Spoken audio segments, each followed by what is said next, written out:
Welcome, everyone, to Live Dreams tonight. I am Denise. I'm your host this evening, and I'd like to welcome you all here tonight. I have as a guest analyst Regina. Hi, Regina. Hi, Denise. It's so nice to have you here. I'm excited. This is going to be our first time with me hosting and Regina working right alongside of me.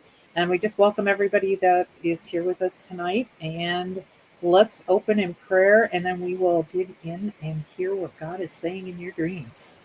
Amen.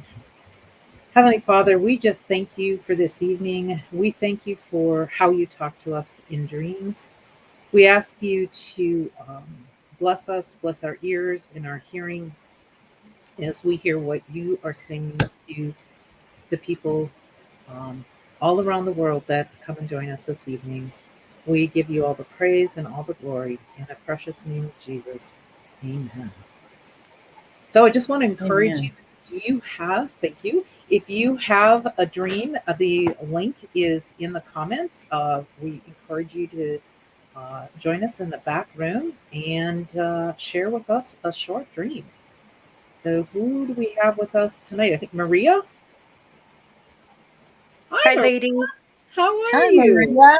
Good. How are you? Good to We're see you, ladies. great. Good to see you. Great.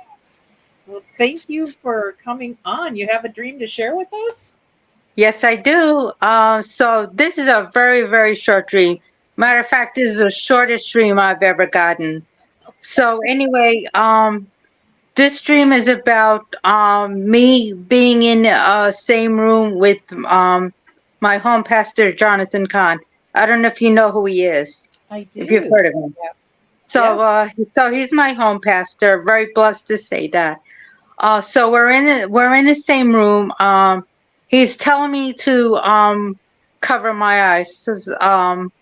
I have my hands over my eyes. I don't know why. He doesn't say why he wanted me to cover my eyes. And as I'm covering my eyes, at the same time, I'm suddenly walking out of the room, still with my hands over my eyes, and that's it. Wow. That is short. It is a short one. It's also really, really interesting. Do you have any ideas of what maybe the Lord's saying to you? Okay. Regina? Well, we know that Jonathan Kahn is a prophet as well as a pastor. And I think covering the eyes is he because you said you're walking afterwards. So there's an element of trust, and you're it may be a path that you know, but with your eyes covered, it feels like an unknown path. So you're moving in a direction that you're not sure what the direction is because you can't see it, but it's time to walk it by faith. Amen. Yeah. I would concur with what Regina is hearing on that. You know, if Jonathan is your personal pastor, you're also putting faith in him, right? Yep. Your trust is in the shepherd who's leading you. Hmm. And with your eyes covered, as someone said, you will see no evil. It's your spiritual eyes that are guiding you on this path. You're moving from maybe, just out of curiosity, is the room that you're in smaller or bigger than the room you move into? Do you know?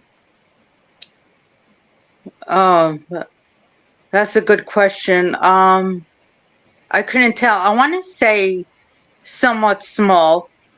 The original room? I'm sorry. In the first room, where the room that you started out in, is that Yeah, really yeah, small? And then you're moving yeah. into Just a bigger somewhat small room. room? Okay. So it may be also a message of expanding your tent pegs. In other words, you're moving into a bigger arena and that you're going to walk into it by faith. Okay. That's Amen. a really good dream. I like that one a I like lot. that one. I really thank Yeah, you for sharing that. yeah. I remember John once saying how um these little dreams can have a very significant. It's amazing. It is. It really is. Sometimes shorter dreams are harder than long dreams when we go to, look into it and dig into them. And it's like, yeah, they can be really challenging on what the Lord is Yeah. trying to say. But this is a wonderful dream. I think it's a dream filled full of promise and hope, even though you can't see it in the natural realm, you're seeing in the spiritual realm, and God's got something exciting for you. And I think Amen. that's kind of where we're walking Amen. around now. A lot of what's going on, we don't see it in the natural realm yet, but we can feel and we know it's happening in the spiritual realm. And maybe that's another one of the things he's telling you is to keep Right. walking, because you can see it in the spiritual already. You already know it's there. We're just now waiting for it to manifest. Amen. I think of the scripture that talks about how we walk by faith and not by sight. That's right. Exactly. Amen. That is Amen. wonderful. And I think the action for you is just that, to be watching and looking for these shifts and these changes, and to be looking in the spirit. Okay. All Will right. do. Thank you. Thank you. Thank you, ladies. You're Thank welcome. you. You have a Take wonderful care. Have a good night. You too. Bye bye. That was a fun dream. I like Yeah, it was. that. You could go all kind of places when you start talking Jonathan Kahn. Oh, So. for sure. For sure. All right. I think we have Sydney up next. Hi, ladies. How are you doing? Hey, how are Hi, you? Sydney. Denise, my mom's watching in the other room. She also says hi too. I see your You know, comments she's come like, up. make sure Denise knows I'm here. And I was like, okay. Oh, that's So wonderful. I had this dream about a week ago, and it starts off where I'm at Disneyland with my best friend. We're getting off the Jungle Cruise ride, and it's like a little boat ride. And then we were just walking off to just like a little part of Disneyland that didn't look like Disneyland, just like had some trees and stuff like that. And there's like a bunch of characters. We have some from Toy Story, Monsters Inc., and people are taking pictures of them.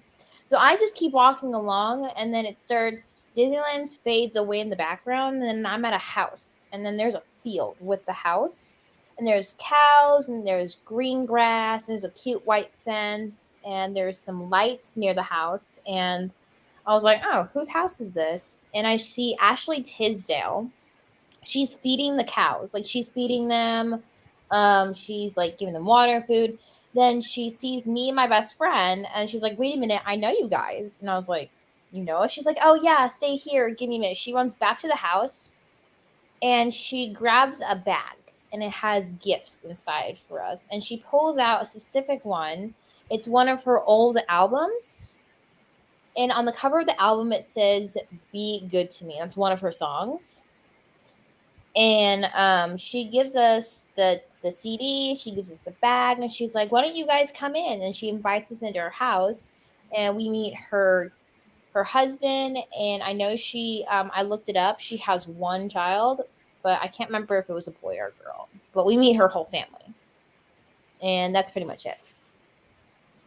Wow. Now, when I first heard this dream, I was like, "Please let me meet Ashley Tisdale." That's what I was thinking, and I was like, "Please let me meet Ashley Tisdale." Oh, I love that. I love that. I want to make sure I heard you correctly. So you were on a cruise ride that looked like Disneyland?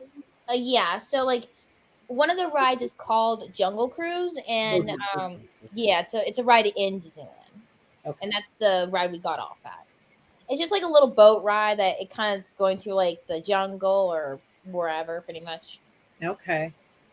All right. And then you see the characters like from Toy Story, Monsters Mm, Inc. I think I saw one character from Cars. I can't remember who. Might have been Mater. Can't really remember. It was just like mostly Pixar characters. Okay. Mostly Pixar characters. Interesting. Okay, and then Disneyland fades away, and you are at a house Mm-hmm. that's like a farm Yeah, and that it's has very cows. big, very big, very big, very big. Like the front yard was huge, and the house was like kind of like a. It's not. It wasn't a 2-story, but like there was like two different houses on each side. There was like one house here, and then on the other side, and in the middle, there's like a little porch with some Okay. lights. Okay. All right, and then you meet Ashley. Mhm. She's out. Is she out feeding the cows? Yeah, she's feeding the cows, she's giving them water, and then she's like, "Oh, I know you guys." Okay. And then she goes and gets a bag that Yeah. has gifts in it, Mhm. and it's got some old things in it. But she gives you the album called "Be." Yeah, here's a picture of it. I don't know if you guys can see that, but that's what was the Okay. front of the CD. Okay. Very cool. So Regina. Well, I find it interesting, in particular, the field and the album you just showed us. It looked like there's a brick wall behind her. Mhm. So that's a very big juxtaposition of being in a big open space. We'll call it a farm. Around here, you'd call it a cow farm. Mhm. And then there's a brick wall on what she gives you. And it's an old album, Yeah. but the title is Be Good to Me. Mhm. So I think that it's interesting the title of the album, because I think that's what we all say is we want everyone to be good to us, but we also want to be good to people. The Jungle Cruise, if I recall, you're riding down and all of a sudden rhinoceroses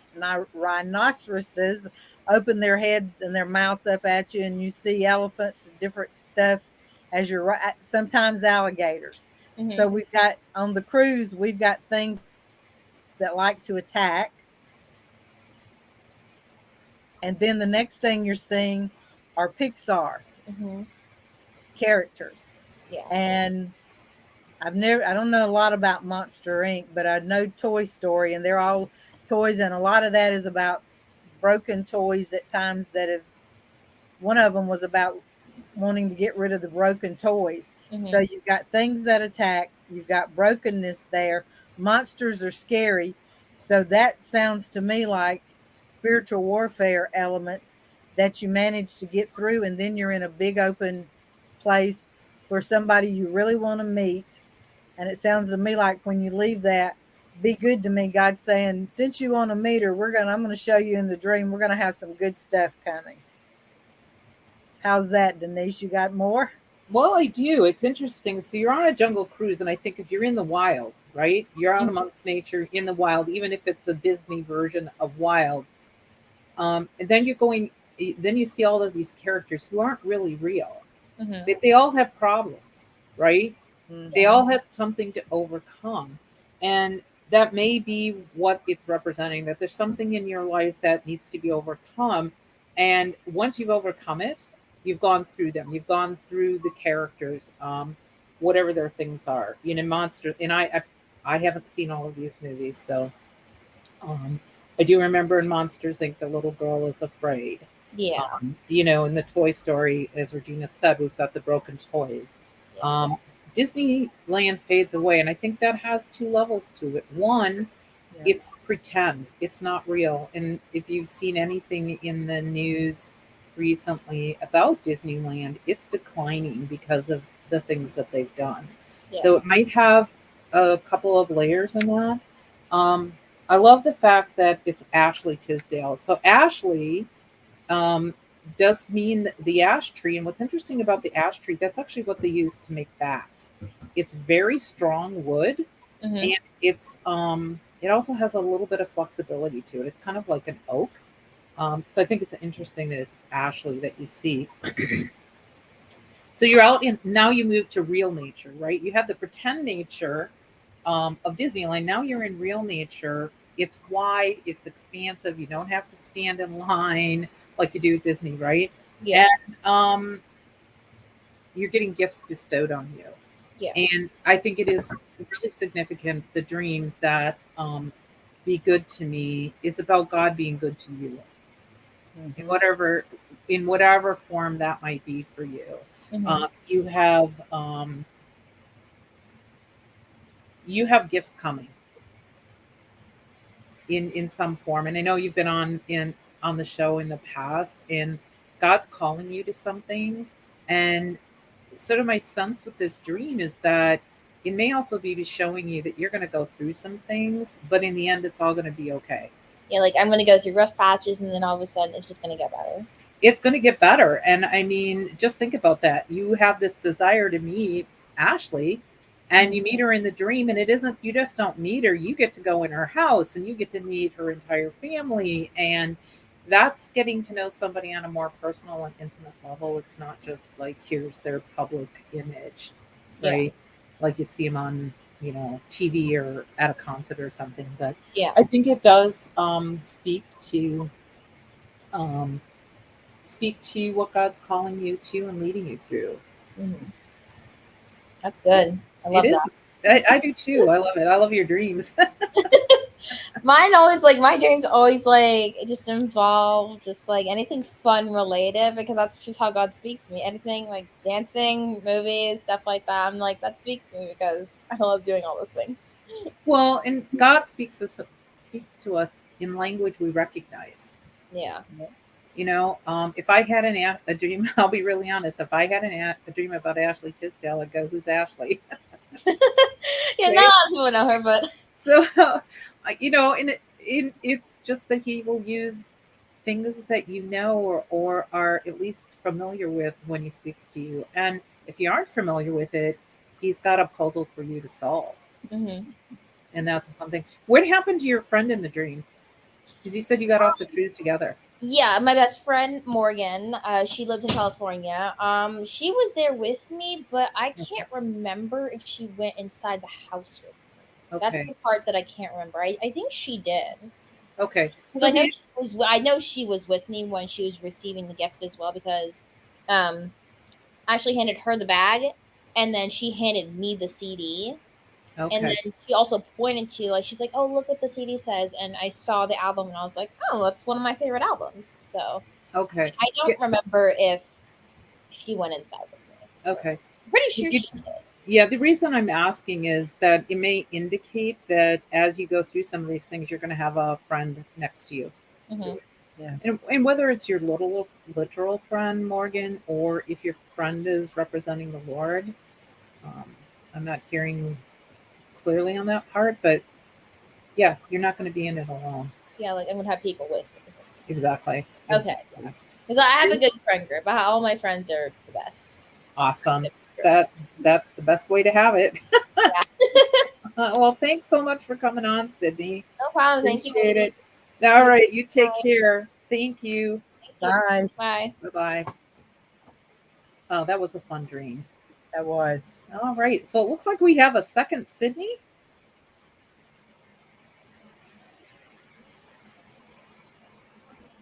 Or that might be Joey telling us Sydney was coming on. Maybe. What about Joanne? Hey, Hey, Joanne. How are you how are you? tonight? Good. How are you guys doing? We're doing Good. great. We're having fun. Yeah, sounds like a start to a fun night. It is. So I just had this dream. I was trying to remember if it was yesterday or this morning, but you know the guy who played the husband and the dad on Family Ties years ago? I think it was Michael Keaton or Okay, something. yes. So it was him. And the dream takes place in the house that I currently live in. And so the dream starts that I'm in my office and he comes in. He's wearing pajamas. They seem to be like light blue with white pinstripes. And he comes in and he says, like, they're here and I'm not ready yet. Like he was supposed to meet with somebody or something. So they showed up early and he's not ready. And I guess he asked me to go let them know or reschedule or something. I don't know. So I come into the kitchen where a lot of people normally come into my house. And as I'm passing by the window, I see a truck parked out front. I think there were two trucks. It looked like it was shaped like a UPS truck. And I think they were brown. But it didn't say UPS on it. Instead,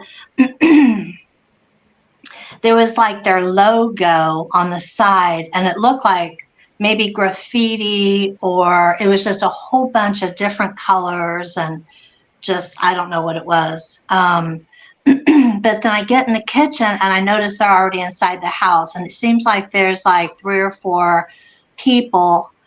They're like, male and female. They're like in their 20s.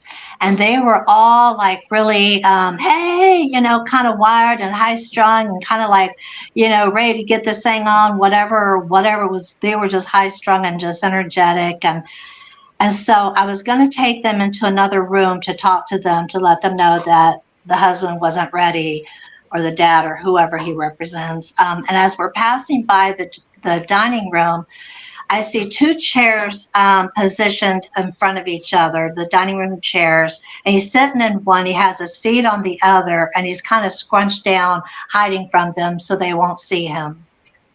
So we pass by out of the dining room, and the last scene, the final scene, we end up in my bedroom, and this is a real stupid part. It's just stupid. It's just like, they're all like, it's almost like rock stars in a motel room, sort of. They were like on the bed, they were on the chair, stacking tables and stacking things and just goofing off. And I think I said something like, y'all, you just told them, y'all need to stop that, acting up or whatever. And that was the whole dream. And I do kind of have an idea, but I don't want to say anything because I want to hear from what you guys have to say. Okay. So I just want to make sure. So the person. So you don't know who this person in the pajamas is, correct? He's Michael Keaton from the Family Ties movie. I don't know him in real life. He's an actor. Right. Okay. Mm-hmm. So he's there. He's in his. You're in your office. What are you doing in your office? Nothing. You just said nothing. Okay. So he comes in. He announced he's in his pajamas, and he tells you he's not ready. That you need to basically fill in for him. Just go. They're here early. Go let them know I'm not ready. Okay. But we don't know what it was he wasn't ready for. Correct. Correct. Okay. So then you notice that there's two trucks out in the front, and they look like UPS trucks, but the logo is like graffiti, or is it just that the truck has graffiti on it? It wasn't graffiti. When I say graffiti, because I don't want you to think it was graffiti. It was their logo instead of like UPS in the middle, and it was a brown truck. It was two trucks, in fact, like delivery trucks. Yeah. But in the middle of the truck, it was just a whole bunch of different colors, really vibrant, really, I seen reds and greens and yellows and purples and blues, all different colors. And I just understood in the dream that it was maybe their logo. Okay. It was just a bunch of little scribbly, nothing really made sense. Right. Well, I think the first part where you're, in the office, that kind of suggests that you're doing work, right? That whatever it may be you're calling, I don't know if you work outside of the home or work in your home or from your home, but whatever you're doing, you're being called at the last minute to step in for somebody else, whatever that might be. Okay. Okay. There, and I'm just kind of trying to listen here on who he might represent, and what it is that he's not ready for. Hearing about him being in pajamas makes me just think of nighttime and dreams, right? But the two trucks, and then you're in the front of the house, and where is your kitchen located? In the front of the house. It's also in the front of the house. I'm actually sitting in the dining room right now, where I seen him sitting is directly across from me. So I was in this room, and the kitchen is right past that wall. Past that. So being in the kitchen suggests to me the heart of the home. Mm-hmm. Okay. You're in the heart, and you have visitors who show up unexpectedly, right? You didn't know they were coming, but they're full of energy, life, exciting, vibrant. I mean, this is a part of what I'm hearing is you've got that kind of energy coming to you. I mean, maybe in some other form, right? That there might be something really exciting coming in your life. Probably fairly soon. I mean, the fact that these trucks are in the front of the house, your kitchen is in the front of the house, to me points to the future. And Regina, are you hearing? What are you getting? When she talked about the UPS trucks and the different colors, I heard revolution as in the second Jesus revolution. You know, back in the 70s, they painted vans and everything else with freaky colors and psychedelic, Yeah. and even when they got saved, they still drove those vehicles. And Yeah. I was hearing that it's like, I don't know if you're in a ministry, have a ministry, but that there's gonna be people that you might not necessarily associate with on an everyday aspect will be coming into your life, and you will be trying to calm them down, because most people say when someone gets saved they need to be put in a room for a year so they can get calmed down, because they're really energetic and they overwhelm people when they try to witness to them. And it's kind of like you're trying to calm these people down and get them in a calmer sense, so maybe you can even find out why they're there since you don't know. And that was that there are people that's going to have energy that just makes you go, oh Lord, are you sure I can handle this? But you tell them, look, you guys need to calm down, and you're going to have the gifts and the strength and the wisdom to know what to say to them, so that you can do whatever it is you're supposed to do, until if he's really going to meet with them, or if they're actually there for you to minister to, you'll take over and you won't have to deal with anybody else being in the situation. Anything And else, you said Denise? that the man you think represents like people coming into my workplace, or represents people I deal with at work. Is that what y'all were saying? Well, he possibly could be. I just think it's almost like he's a messenger of some kind. Mm, okay. Um, he's somebody who's coming and saying he had a job to do, but he isn't ready to do it, and then calls on you to step in. I think it's really fascinating that you're in your office, then you move to your kitchen, Mhm. then I through your know, dining right? I was room, all through the whole house. I was like, and you I go through laughed. I the was whole like, "Hmm." house. And I think that's an important point. You go Yeah. from a dining room is kind of part of your public space, right? Like your living room, it's where you entertain. Mhm, Your bedroom is private. mhm. That's where there is The intimacy, yeah, the the intimacy, it's private rest. conversations. Even though there's a lot of people there, um, I think that's something to like dig into a little bit deeper. But I agree with Regina, the fact that you come in, you direct them. I mean, have you felt or worked in like I don't want to say youth ministry, but like young adults at all?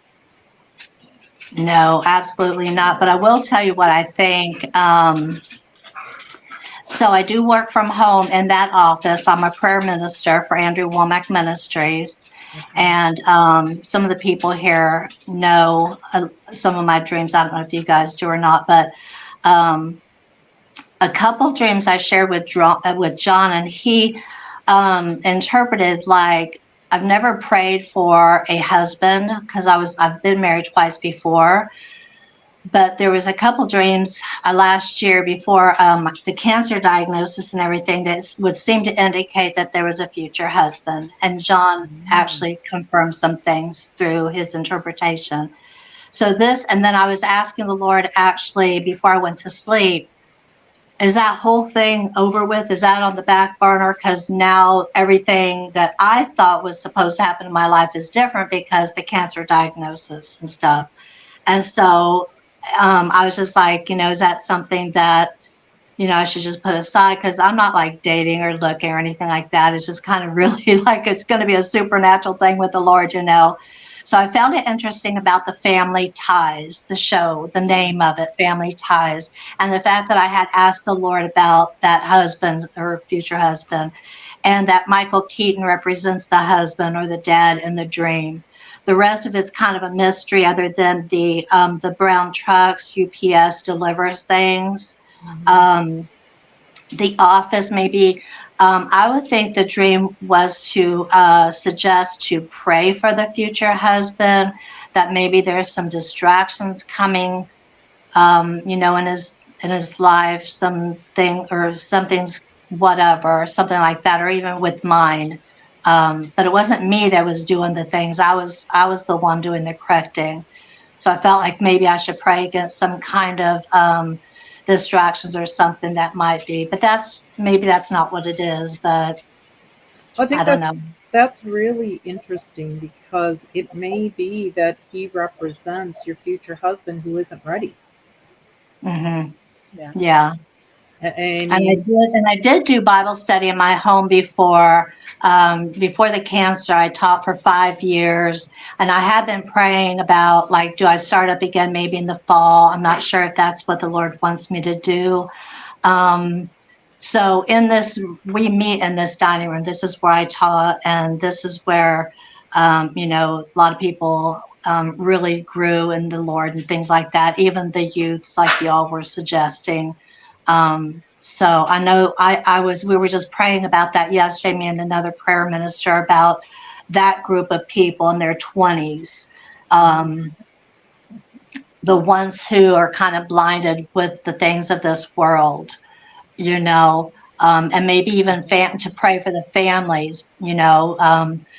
I had a recent dream about, like, there's something it had to do with me, and I don't want to get into it, but it suggested generations of things. So, like, there's some things in families that we should be all praying about right now.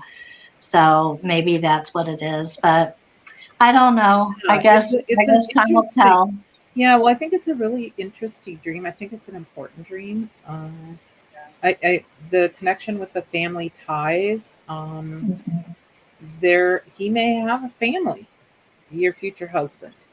Hmm. How is that going to tie together, right? If you just take the Hmm. name family ties, right?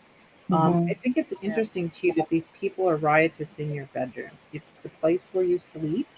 It's where you dream. Um, and I would just encourage you for AI is kind of press into a little bit more who or what that might be. I So, think Michael Keaton also played Batman. well, I think somebody put in the comments that it was Steve Keaton that was on Family Ties. I, Steven was his character name. okay, So Steven something, I can't remember their last, it was so long ago, but Michael Keaton, I think, is his real name, but Steven something. okay. Yeah, Michael Somebody Gross. Michael That's Gross. it. Gross. Yeah. Yeah. Thanks, So Nate. when I was like, did he also play Batman?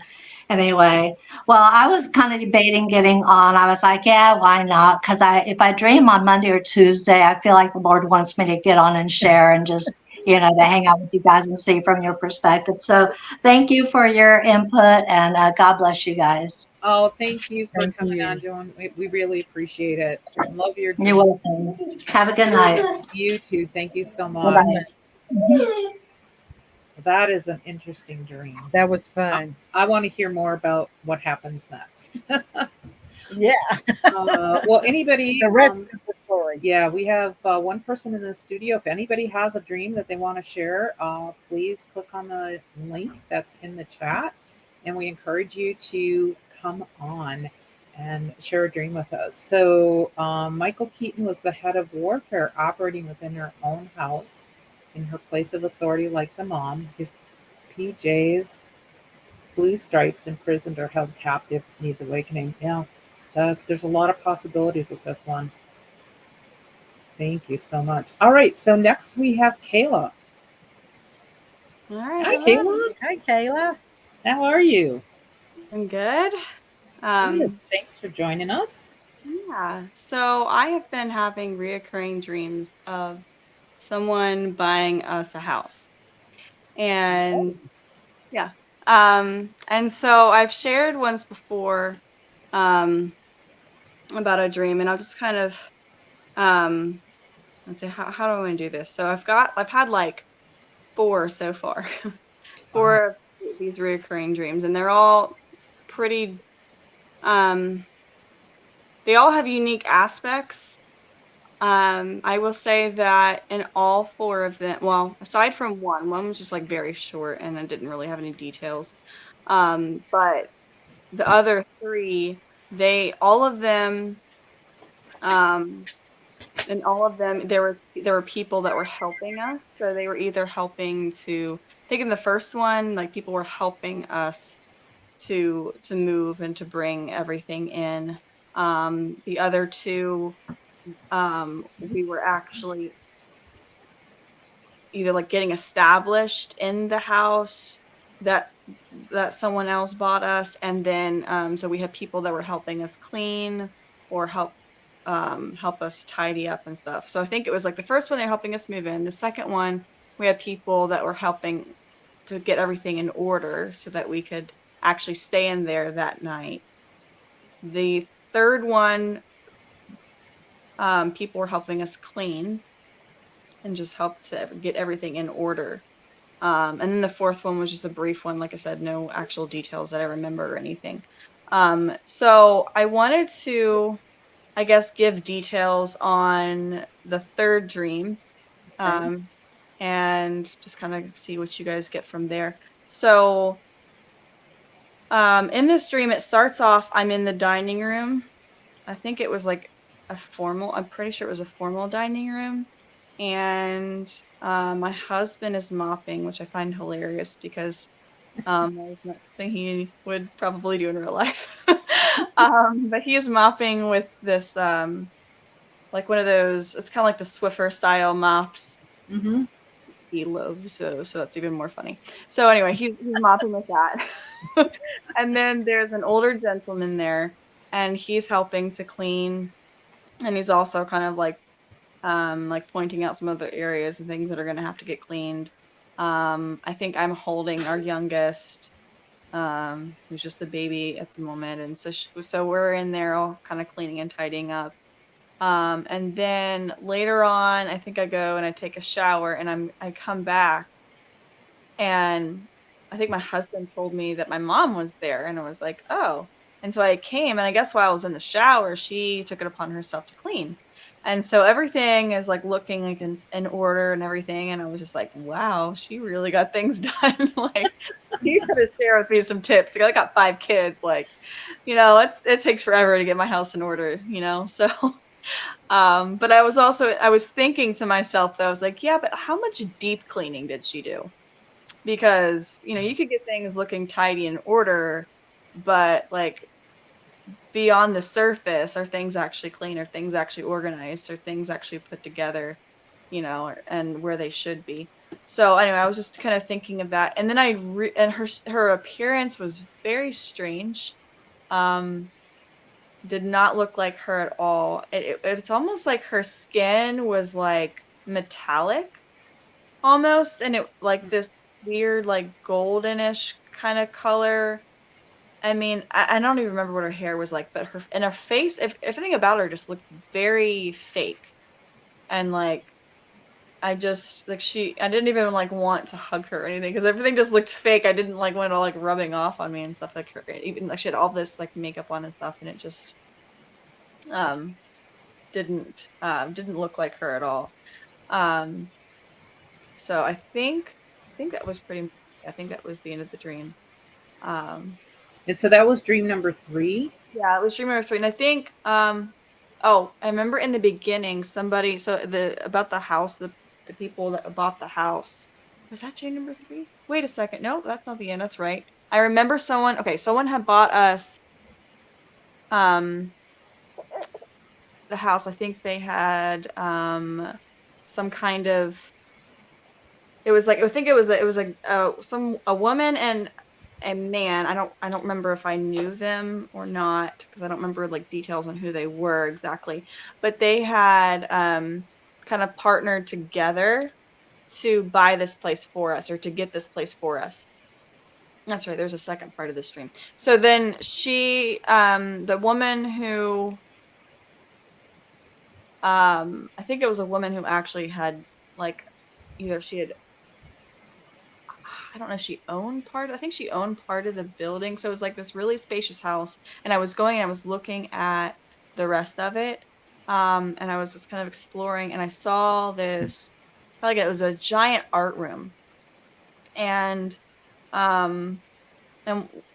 what I realized about this is that this was it was jointly it was one that it wasn't just our space, and it was also um, it had other people had access to this, other people that were part of this organization or whatever it was, ministry, whatever this um, building was also a part of. And so um, it had this like warehouse look feel. And so the ceiling was really high, and there was like these shelves all around, and just had lots of supplies like stacked all the way to the ceiling. You know, you had some of your bulk supplies up at the very top. Um, and there was one side had a small area of just like children's art supplies, when I was like, oh, this would be really cool to like, maybe to bring my kids over here to do some homeschooling. We could do some art and stuff. Um, so then I think there was like even like a table in the center of the room where people could like sit down and do things. And there was a woman in there, and this young woman, and I talked with her. She had actually just got done doing some kind of art. She was on my conversation with her, and I found out that she does prophetic art. And so there is this picture of a tiger on her I think it was either a drawing or a painting or something like that. It was just on a piece of paper, and and so I remember talking for a little bit. I don't remember quite all the details, but I think I know one thing. I was a little disappointed though that the house wasn't like completely ours. I was like, I mean, I'm grateful that we have this upgrade. I'm grateful for, the Lord providing us for what we needed, but I kind of wish we could have had our own space. So I was like happy, but at the same time, it was bittersweet, because I'm like, I kind of wanted it to be ours instead of like having to share it with someone else, but Sure. so yeah, I think that was Okay, I want to go back to the beginning because you said you had a reoccurring dream. And when I think of reoccurring dreams, there's a couple of things that I look for. So, is the reoccurring dream exactly the same every time, or does something change in it? There's a lot of different details in each dream, but Okay. the general idea has been somewhat the same. It's always somebody has bought us this house that we're in. Like it's like either we're moving, and because someone bought us this house, so now we're it wasn't something that we bought on our own or anything that way. So Okay. So if that's the one common piece between all four of the dreams, then I think that's a really important piece, because when I look at reoccurring dreams, I look then if they're different each time, what is it specifically that's different? Right? So sometimes you might have two dreams in a night. They're kind of different, but they may be talking about the same thing, but just in a different way. So if all four dreams are saying somebody buys a house, that when I think about a house, it's where we live, it's our dwelling place, but it may represent something other than just where we live. Okay. I'm just going to leave that sit for a minute. But then you have people who help you move. So you're not staying in, you whatever this gift is, you accept it. Right. And you're preparing, you have people helping you with it. Your husband's even getting involved. He's cleaning with things he doesn't like to clean with. Right. yeah. So everything is just like really shifted for you in whatever way it might be. You asked the question, deep cleaning. Now I'm thinking, if I remember when I was a young mom and my mom would come to visit, the first thing we would do, she's probably listening tonight and she's going to laugh, but she used to open my oven and see that it needed to be cleaned, and she'd always clean my oven, right? She would do the deep cleaning on my oven. Yeah, deep cleaning, or is it surface cleaning? So are we talking about this house being literal? Is this somehow spiritual for you? Is there some type of self-examination or cleaning that needs to go on? The AI, the mom, not looking like herself, being metallic, makes me think of AI, artificial intelligence, right? We think about cleaning with smart cleaning things like a Roomba that can move around furniture and do stuff, is what initially comes to mind. The fact that things are getting put into order is definitely worth paying attention to. So, are there things in your life that are out of order? Um, the the idea of a shared area, the warehouse and supplies, it may just be about something supplying you and your family. I know I'm going to pass over to Regina because she's an artist. So I think she's probably heard some things about these art supplies and the warehouse. Regina? Well, I was thinking also provision. I mean, with 5 kids, you got to keep them entertained. And so if you have specifically set aside kids supplies, there is going to be a mess also. So it moves it right back into with all the cleaning, because that was the first thing I heard you kept saying. We're moving in, they're cleaning. Someone else comes in and they're cleaning. Someone else comes in and they're cleaning. And it's just cleaning, cleaning, straighten up, cleaning. And then you get into the warehouse and there's all this provision that's stacked up. And then you find the kids' painting area, and you're thinking, oh, well, we can do some artwork for homeschool. And I'm seeing kids go, paint, yeah. And the room now has many colors. It looks like Joseph's coat, and there's going to be more cleaning. Yeah. So I think really the whole theme of this is there's either cleaning, there's something that's either bothering you or something that you've been thinking about that you feel like needs cleaning, and you haven't figured out how to clean it yet. Mm-hmm. Because almost in everything in here, it's somebody else cleaning. Mm-hmm. And you're seeing them cleaning, and it's like you're standing there going, well, they're cleaning, what am I supposed to be cleaning? And it may not be, it may be that they all need to do the cleaning and you've already done the work, so now you're watching as they do the rest of it. But I do think that the warehouse and having the supplies is that not only is there a house, but there's going to be provision. And it may not be at the house, but it will be for the house as well. Mm-hmm. So I'm That's gonna. what I got. Do you have your own house now, Kayla? No, I mean, we have not one that we have paid for ourselves. Actually, my in-laws are the ones that have supplied us the house that we're in. Okay. And we are actually working with some other people, that we have some friends that are actually trying to help us to kind of like get to advance forward and just kind of to pull us through to where God is wanting us to go. There's been a lot of warfare, a lot of setbacks, a lot of things that have been trying to come against us to keep us where we are. And so we have friends that are partnering with the Lord and helping, or they're going to be praying to see how the Lord has them work with Him to help pull us through. And so that's wonderful to have friends like that. It definitely is. Well, and it's interesting too that you would have these recurring dreams then, because they sort of support what people are doing around you. And in the sense I'm getting is that on the one hand, it's good, but if it's connected to other things, you have reservations about it. And I would just encourage you to be mindful of that. If this opportunity does present itself exactly as it's appearing in your dreams, that you're going to be given a house. If it's attached to something else, that attachment may not be literal. Right. Right. And it may suggest that there'll be an attachment of provision.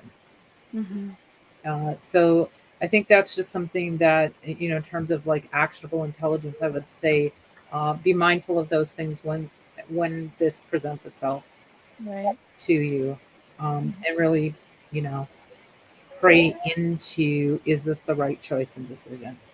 Yeah. And know But that it's, with the 5 kids, there's grace over it as well.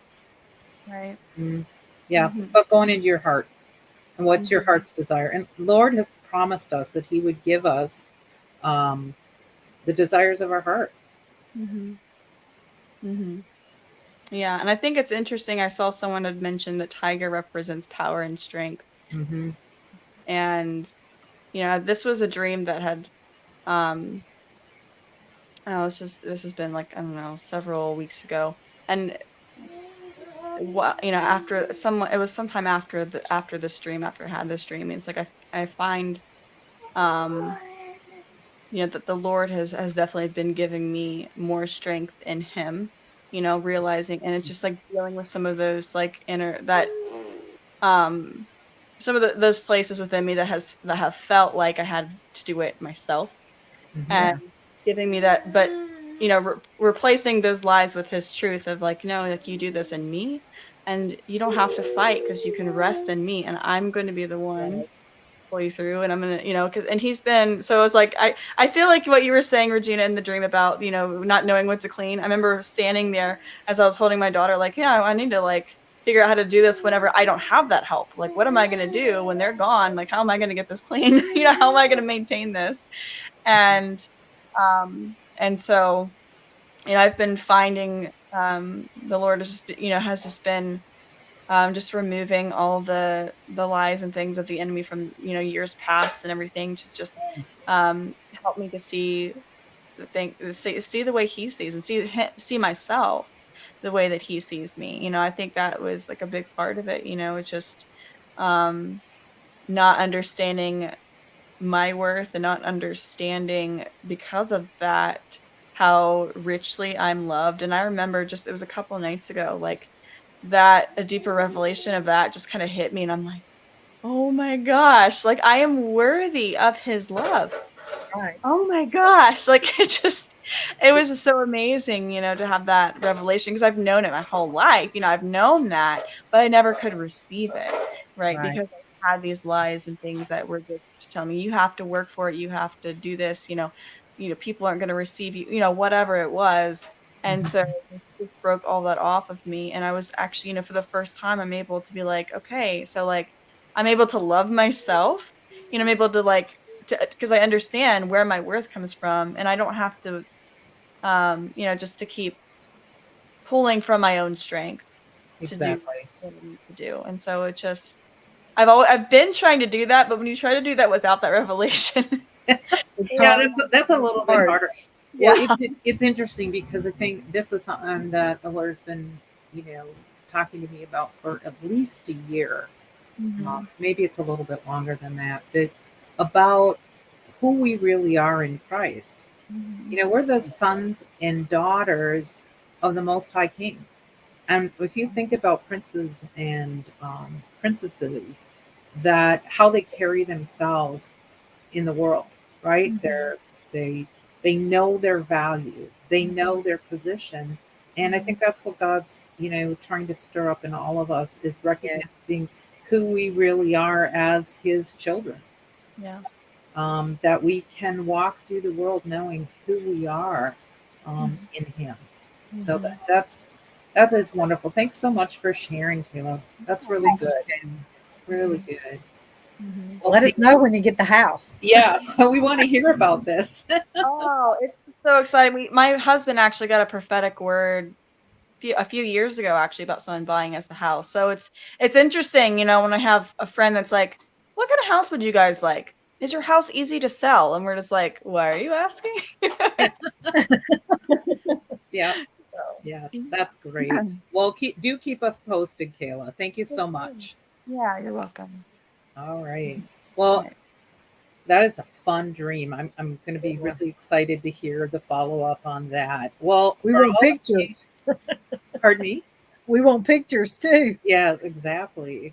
For all of you that are here and are liking what you're hearing, would like to learn more about dreams and how to decode them, we'd like to invite you to just watch this brief clip about how you can join us. We live in a world with much confusion, propaganda, and outright lies. It's hard to know what's real, what's false, and what's really going on. Do you have even one source that you can trust? And I mean really trust. Can you imagine leading a state or an army or a nation in this environment? What if you heard from God every day about your life, your purpose, and your future, and you understood with clarity what to do? Imagine hearing so clearly that he even trusted you with intelligence to advise leaders desperate for answers. Hi, I'm John Redenbo, and I have the honor of leading the Spiritual Intelligence Mentorship, an in-depth program where a team of people work with you in a highly structured atmosphere to teach you how to decode the encrypted language of God through dreams. If you're up for the challenge, I invite you to apply today. Register at spiritualintel.com.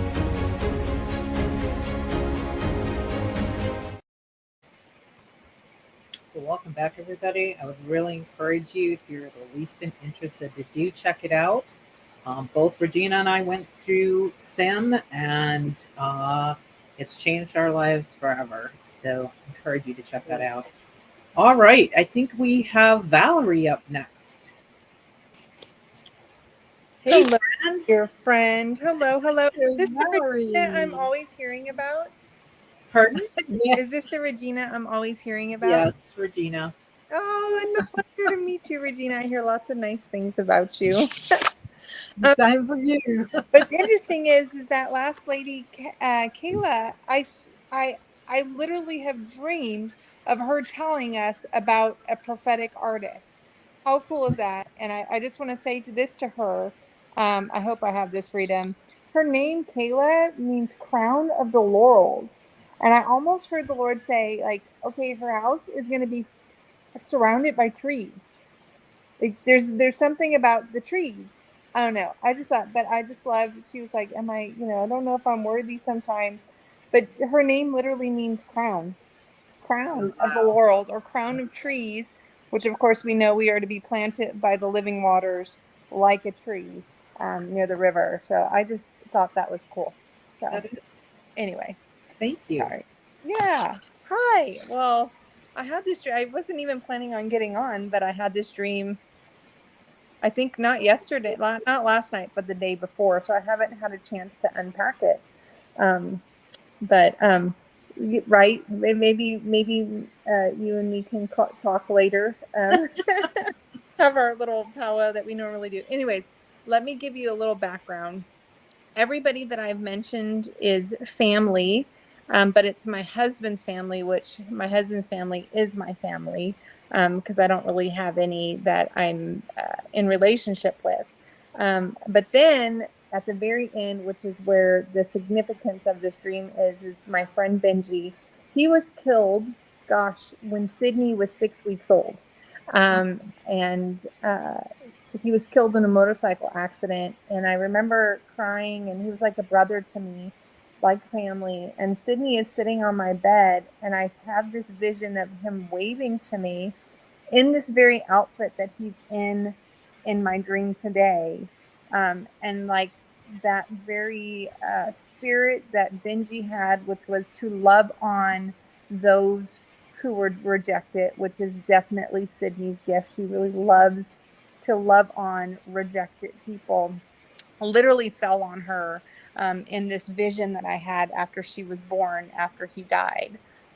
So that's very interesting. So I'll try to just pull out the symbols.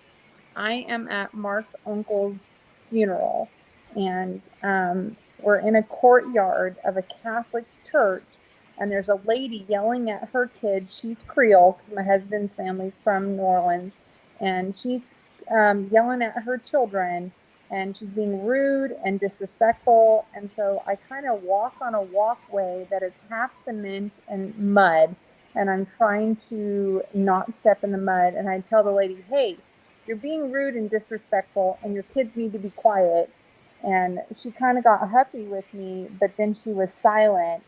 And then I get into a car with Mark's uncle, who has passed away in the dream, with his daughter and his granddaughter, and we drive in a rent-a-car to go pick up another rent-a-car.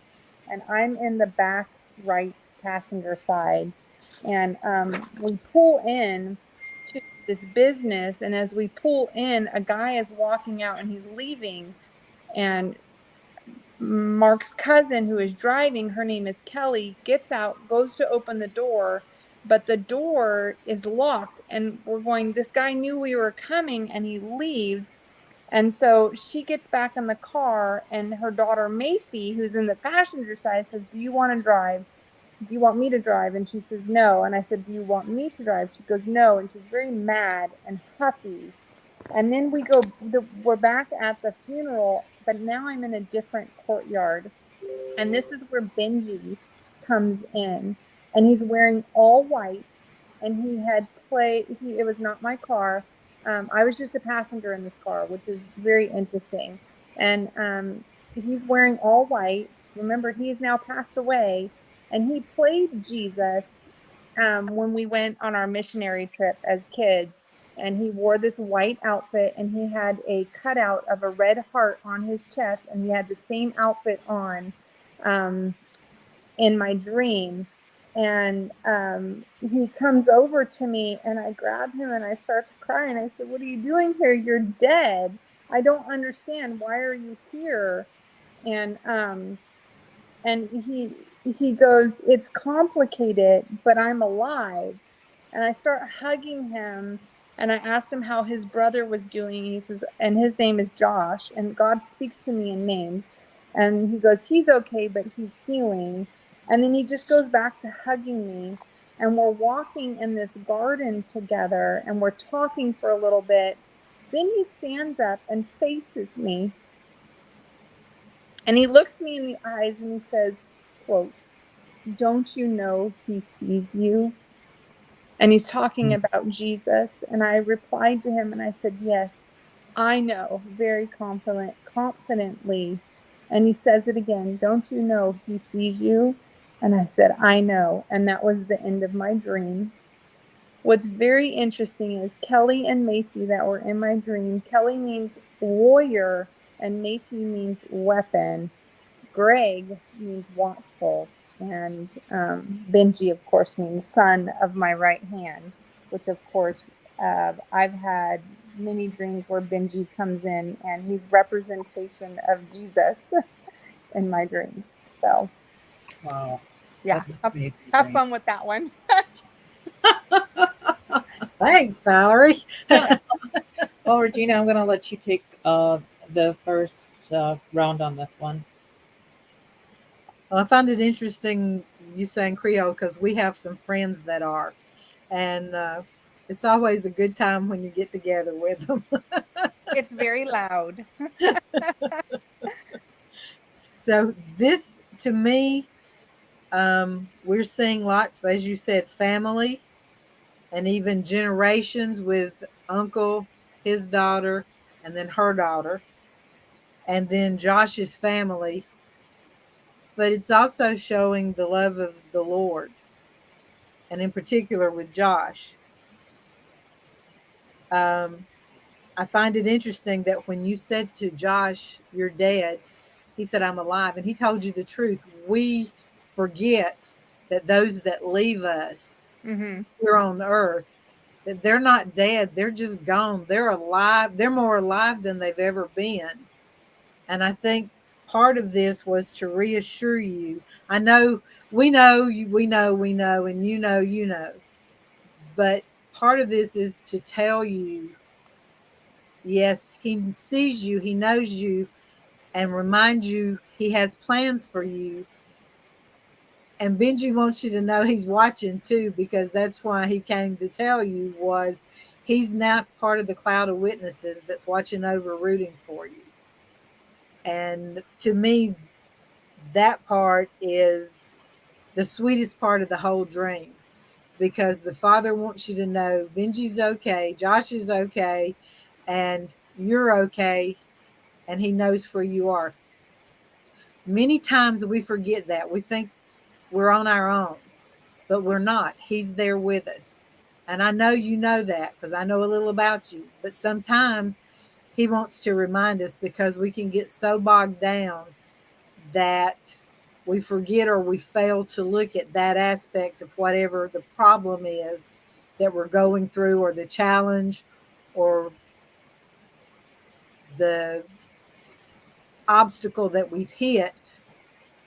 We think we have to push it on our own, but we don't.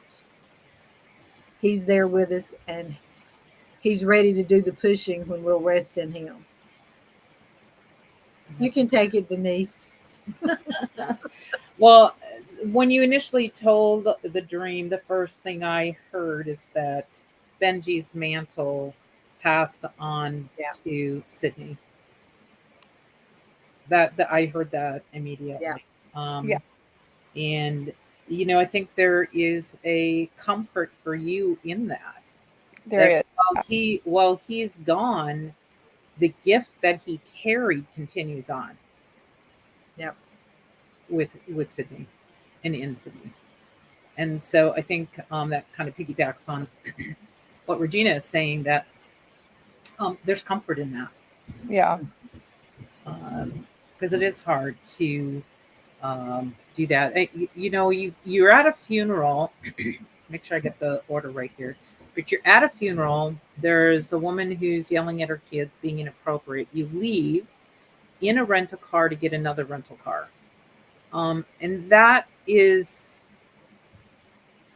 like, it's temporary, right? It's temporary transportation. So whatever is going on for the reason, do you know why you're going to get the car? No, I don't know why I'm going to get the car. And it's not even, I don't even think it's for me. I'm just kind of along for the ride. Which is strange. That might be the explanation. You're along for the ride on some temporary matter. Yeah. That it isn't you in control, because you're given the option to drive. You don't. Why did she say she didn't want you to drive? She just didn't. She didn't say. She was just like, Huffy, I don't want. Yeah, I'll drive. She just wanted to drive. Okay. She was huffy. I thought she said you had said you were. She had said you were huffy, but she was okay. So somebody else is in control. I think it's interesting that you go on a walkway that is both cement and mud, and that is saying you've got a firm foundation when you're on the right path, but if you get off that wrong path, you're going to be in mud and a mess. Just pretty. That's just what I'm getting for that. I think it's important that you're mindful about where you're walking. Mm-hmm. So whatever is maybe going on with you right now personally as well, this may be speaking to that, is to be mindful where you're walking, be mindful of the decisions that you're making. I am so stuck, Denise. You know this, man. You know this. I'm like not going anywhere. I know. Yet I'm going all kind of places. The nonprofit should be up here in a minute, and I have new clients that are coming out of trafficking, but yet at the same time I'm so stuck because I'm not moving, because I still don't know anybody in this place that God said he would establish me. Mm-hmm. So, and if you recall, he gave me the map to the entire DFW area, but yet I don't get out of my little box. I feel stuck. Yeah, and that might have something to do with the rent-a-car. Maybe you're to temporarily move out into these other areas. I'd have to spend a bit more time with it. But that's a possibility. I think it's interesting that you take authority over this woman who's being inappropriate. That you speak out, you tell her to be quiet, and she does do it. So you are going to speak, or you are speaking, and will be heard. I love the image of what Benji's wearing, the white shirt with the red heart. I think that just says it all, right? The names are interesting. You've got warrior, weapon, and watchful. And I think those may be messages for you. You are a warrior. And it's necessary for you to use your weapon, the word, skillfully as you move out into these new arenas. Yeah. Because they're serious. Just a little bit, yeah. They are. They are. Yeah. So does any of that resonate with you, or are you hearing anything different? Or I mean, yes, I do definitely need to be watchful. I definitely feel like everything is temporary because my husband is still not, we're still living in two different states, and I only get to see him once a month, and I'm ready for him to come home, and this is just a temporary situation. Um, and I'm definitely not in control of it. I'm not even driving the car in this situation, Right. and that's really difficult because not only is he my husband, but he's my best friend and he's my balance. And I look to him for the spiritual stuff. I look for him for the emotional stuff. Um, yeah, and of course, at this point, I had another dream where Benji was. It was. It's very short. I enter into it turned into an encounter. I entered into a church that I met Benji at, and he's like a brother to me. And I didn't have a key, but I had a keypad, and I had to put 222, 223, and 2222 to unlock the door. I look to my left, I look to my right. There is Benji, and again I say, "What are you doing here? You're dead." He opens his arms up to me. He embraces me. And I just remember melting into him, going, wait a minute, this isn't Benji. This is Jesus, because I know this feeling. I've been in the presence of Jesus and I'm pulling away, trying to just see his face. And he would not let me see his face. And he just said, everything is going to be okay. I think I've shared that before, but I feel like that dream, this dream right here, and this encounter are like one and the same. And I definitely have been like shaking my fist at the Lord, going, Lord, what am I doing here? I don't like being stuck. I don't. I've already done the wilderness for 40 years, and I'm ready to like step into this major assignment, which is very hard. I only get one girl at a time that comes out of trafficking or out of these major traumas. But of course, I want to move faster. And God's like, Yeah. calm down, Valerie. Well, So I think they're definitely one and the same. yeah, and I think it's interesting too that you're in this season where you're having to stand on your own. I mean, your husband obviously is there, but he's not physically close by. Yeah. And it could be for you to strengthen a part of you that needs strengthening in this season. Yeah. Good thing I have prayer partners like Denise. And it's also interesting. One of the sermons that I saw this weekend was talking about watchmen on the walls taking their position again and rededicating. Mm-hmm. Mm-hmm. And when you said the cement and mud, before cement dries, it looks like mud. Mm-hmm. So it could have been that you're actually walking, there's cement and cement, but it hasn't cured, so it looks like mud. Huh. So the foundation has been laid, but it's not cured. It's not time to walk on that part. It's got to cure before you can go on it. Gotcha. That resonates too. Yeah. Yeah. Maybe, Regina, would you mind sharing that sermon with Denise so she can share? Okay. And then I'll share a sermon that I came across, and she can share it with you. I feel like that might be for you, and it's definitely Okay. Denise as well. I'm not sure if I sent it to you or not, but about women Sounds good. and marketplace. But Yeah, it's somebody shared in chat. He's solidifying your walkway. Yeah. okay, Yeah. I will try my best to be patient when God takes a really long time to do things. Certainly not in my time. Yeah. Certainly not Yes. in my time. His time and our time aren't always on the same clock, are they? Yeah, no, they're not. Oh goodness. Well, thanks so much for sharing that with us, Valerie. And Thanks, Thank you, my dear friends. all right, you take care. Okay, bye-bye. Bye-bye. Bye bye. All right. So let's see. I think our next person up is me. Hey. Now Hey. I'm sorry about that mute before. Oh, that's all right. Didn't realize I was. Oh no, we can't have Matey muted.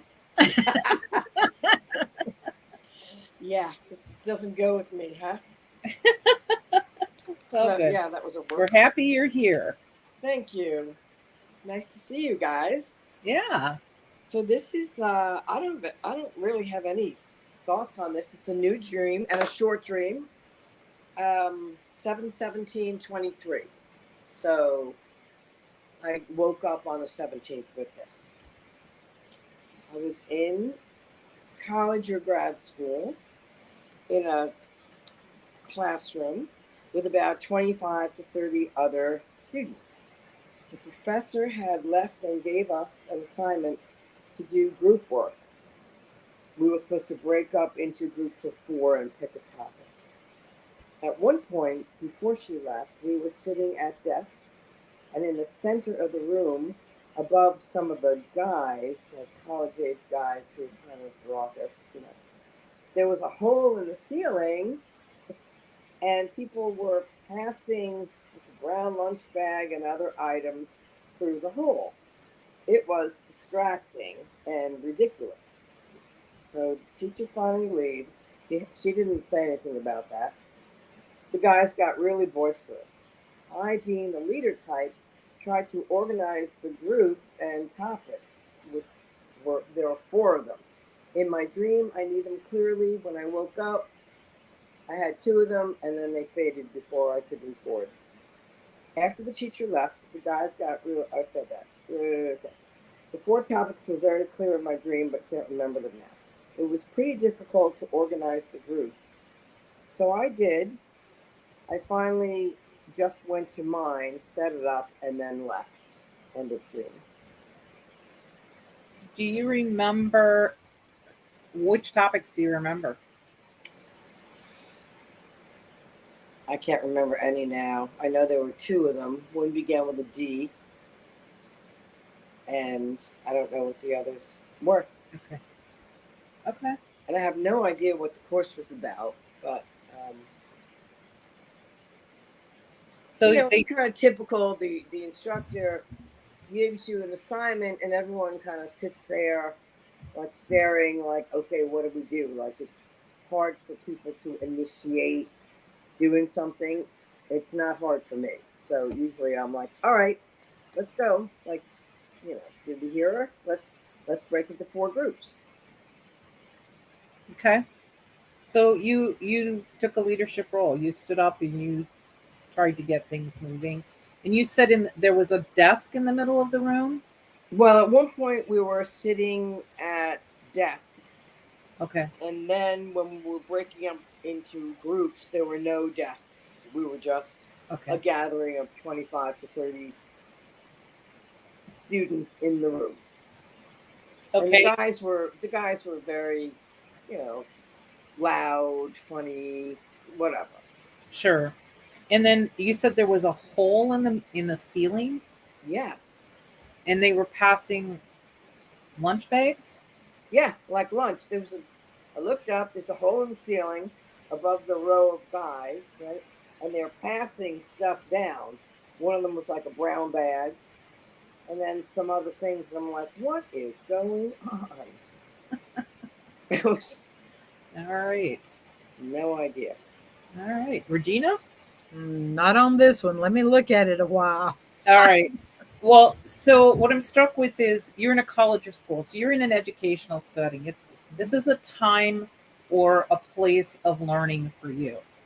Okay. Being in the classroom, not hearing anything quite yet on who the professor might be, but it could even be the Lord. You've got an assignment to do. You're given it. And nobody is really doing what they're supposed to be doing. And what I hear is your mom's voice coming on. Okay, kids, come on, let's get going. This is what we need to do. Here's how we start. My question is, were they listening to you? I think they were. They gathered into groups because I remember saying something like, well, there's about 25, 30 of us. We could do 6 or 7 in a group. Sure. And so we started to do that. But then I was like, I am not going to take charge of like 3/4 of, the other 3 groups. I'm just going to hang with my group and do what I'm supposed to do. Sure. So you've gotten the project started by, directing people to get into groups. When the professor leaves, when the cat's away, the mice will play is what comes to mind. And but then there's a hole in the ceiling, and food is being passed on. And the first thing that came to me was that this is some type of supernatural provision. It's a miracle of some kind, um, but it's a provision. And I agree. I resonate because it was a lunch bag. Usually you put a sandwich in a lunch bag. It's bread. mhm, You said manna. You did. mhm. Somebody said manna. Yep. Yeah. No, I think it is. And it may be speaking to you either on a very personal level. It could even have to do with responsibilities in the SIS. It might. I don't know. Um, the other thing that comes to mind is the work that you do, that there's going to be supernatural provision for you in a way that's unexpected, that causes you to have to look up and see it coming. I think that's what I'm struck with. Is it isn't like somebody rolled in with a cart. It's you have to look up. And I think of the scripture of when Jesus was in the house and they had to cut a hole in the roof, or open Yes. the roof to Yep. lower the sick man down in order for Jesus to heal them. That's the picture I see, is that this is coming down for what you need. And that's funny because the desks and the guys in the row, like they were probably in the middle of the room, and I wasn't sitting there in that row. I'm usually a backseat person in the classroom. I like to take it all in. But I do remember looking up. But then when we were doing the groups later, there were no desks. We were just standing around. Mm. It makes me think a little bit about what we talked about the other night when we were talking about provision after we got through with the dreams Mm-hmm. of Yeah. having the provision that it's given, whatever we have will be enough. So you saw it coming down, it was enough for what was needed, and then it disappeared and you carried on with whatever you were doing. I live in that all the time because, according to my income and stuff, I couldn't afford the place I'm in really, but you know what? It's paid every month, and it's not like someone leaves a check on my door. I'm just like, okay, whatever.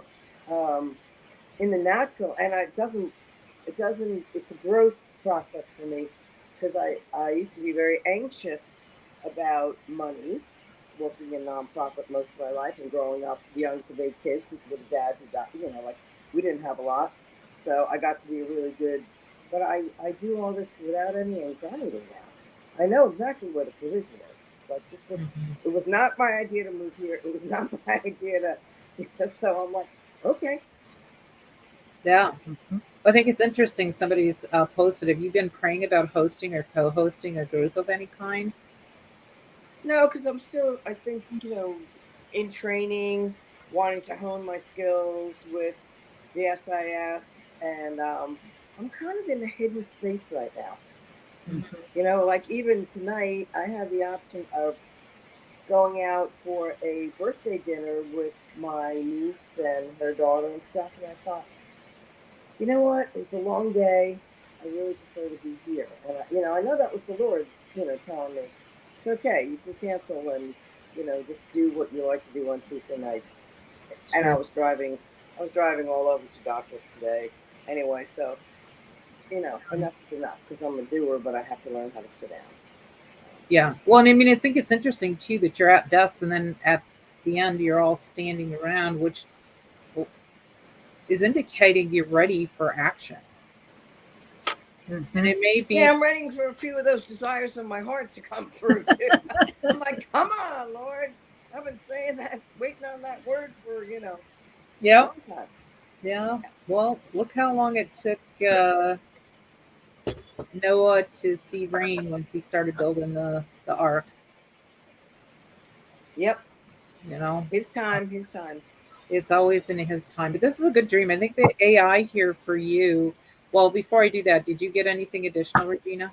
No, that's good. Okay. I think the AI for you is really to press in about what's coming up in your future? What are you learning now, or what do you need to be learning? And what role are you going to take in implementing that? Yep.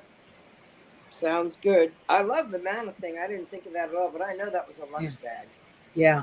Yeah. Well, and I think the interesting thing about manna was provided when it was needed, and then it was gone. You got enough Yeah. for the day. Right. That's living by faith. Yeah. Yeah, And indeed. it's kind of fun, actually. I mean, I'm a good money manager, and I love deals, and secondhand's fine with me for a lot of stuff. I have a good eye, so it's not hard. But I'm like, oh, hey, you could treat yourself to that, like it's okay. You want Mhm. another fan? Buy the fan.